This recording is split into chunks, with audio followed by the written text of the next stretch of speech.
Hello everyone, कैसे हैं सब? Hope all are fine. और जिनको कोविड हुआ है उन्हें भी मैं God bless them and a very speedy recovery should be there और कोई कॉम्प्लिकेट ना हो।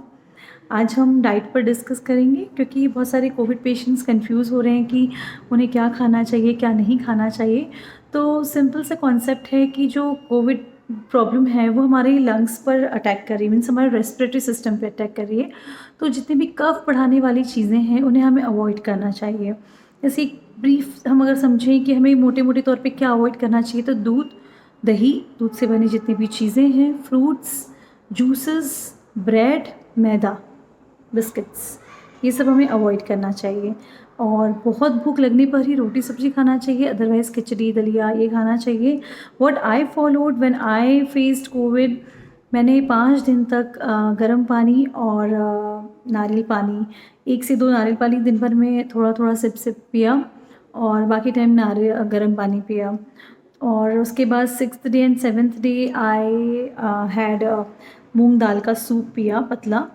एंड देन 7th और 8th day, 8th 9th day I had very पतली खिचड़ी जिसमें कि मूंग की दाल ज़्यादा हो और वो कम हो, चावल कम हो। Then 10th and 11th day I had vegetable khichdi. Even also 12th day I had vegetable khichdi. And then 13th day I had chapati and vegetable along with it. So this is how gradually I worked on my diet. So concept यही रहता है कि हमारी पूरी अग्नि, जो हमारी जठराग्नि होती है, जो हमारे स्टमक में हमारा जो डाइजेस्टिव सिस्टम होता है, डाइजेस्टिव पावर होता है, वो वीक हो जाता है क्योंकि पूरा पावर चले जाता है बॉडी का उस पर्टिकुलर वायरस से फाइट करने के लिए। सो इन एट दैट टाइम हमारी अग्नि बिल्कुल कम हो जाती है, हमें भूख लगती भी नहीं है। ठीक है, तो उस समय अगर हमें भूख नहीं है और अगर हम नहीं खाते हैं तो that's energy is totally given to fight with the virus. So हमें तो वायरस से जीतना है, खाने पीने के लिए तो पूरी उम्र पड़ी है और वो खाना हमारे लिए नुकसान कर रहा है। तो मतलब हम वही काम करें उस वक्त जो हमें फ़ायदा कर रहा हो।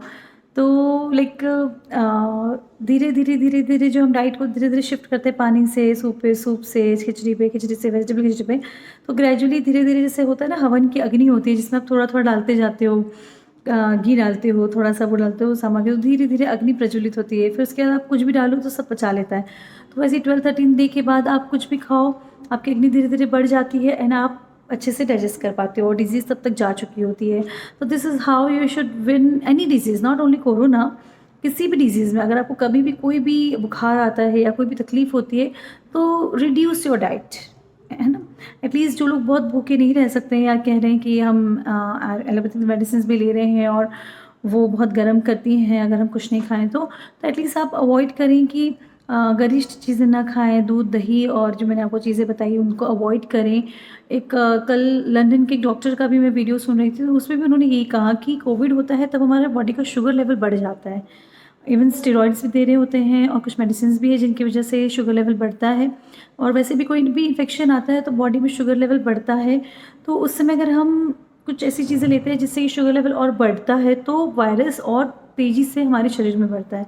तो हमें उन चीज़ों को अवॉइड करना चाहिए जिनसे हमारा शुगर लेवल बढ़ता है। तो least carbohydrate, least starch, no sugar, no fruits and like बहुत सिंपल और इजीली डाइजेस्टेबल फूड लेना चाहिए ताकि हमारी पूरी एनर्जी उस बीमारी से लड़ने में हमारी हेल्प कर सके। Thank you so much.